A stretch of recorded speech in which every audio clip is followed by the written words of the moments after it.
എല്ലാവർക്കും നമസ്കാരം. ആകാശഗംഗയുടെ പുതിയൊരു വീഡിയോയിലേക്ക് എല്ലാവർക്കും സ്വാഗതം. ഈ വീഡിയോ നിങ്ങളുടെ അടുത്ത് എത്തുമ്പോഴേക്കും വ്യാഴം വക്രഗതിയൊക്കെ വിട്ട് നേർരേഖാ സഞ്ചാരമൊക്കെ തുടങ്ങിയിട്ടുണ്ടാകും. 121 ദിവസത്തോളം വ്യാഴം ഇത്തവണ വക്രഗതിയിൽ നീങ്ങിയിട്ടുണ്ട്.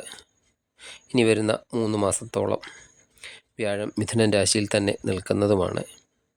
കൂടാതെ വേറൊരു പ്രത്യേകത, ധനുരാശി നിങ്ങളുടെ ജാതകത്തിലെ ഏത് ഭാവമാണോ അല്ലെങ്കിൽ ചന്ദ്രാല് ഏത് ഭാവമാണോ ആ ഭാവത്തിൽ വ്യാഴത്തിൻ്റെയും ശനിയുടെയും ഒക്കെ ദൃഷ്ടി വരുന്നതുമാണ്.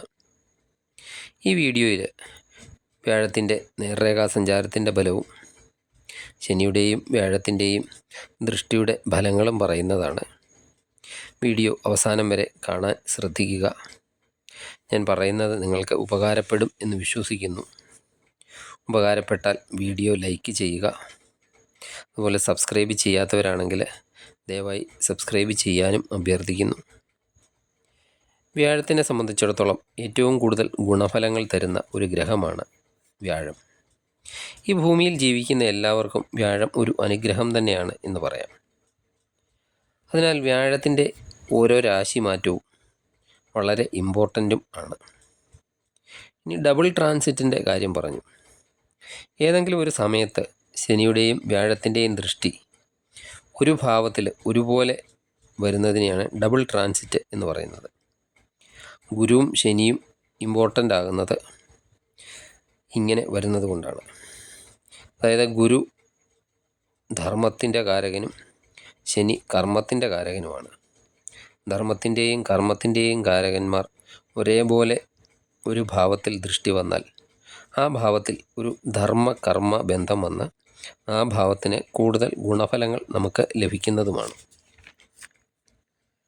ശനിയുടെ 10ാം ദൃഷ്ടിയും വ്യാഴത്തിൻ്റെ 7ാം ദൃഷ്ടിയുമാണ് ധനുരാശിയിലേക്ക് വരുന്നത്. ഇടവൻ രാശിയിൽ വരുന്ന കാർത്തിക മുക്കാല്, രോഹിണി, മകയിരത്തിൻ്റെ ആദ്യത്തെ പകുതി ഭാഗം വരുന്ന നക്ഷത്രക്കാർക്ക് 8ാം ഭാവത്തിൻ്റെയും 11ാം ഭാവത്തിൻ്റെയും അധിപനാണ് അവരുടെ വ്യാഴം.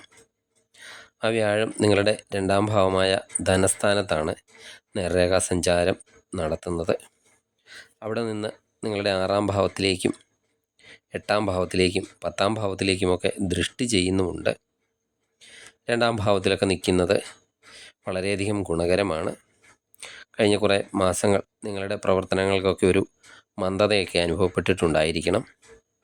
മുന്നോട്ട് പോകേണ്ട കാര്യങ്ങളൊക്കെ പിന്നിലോട്ടൊക്കെ പോയിട്ടുണ്ടാകണം.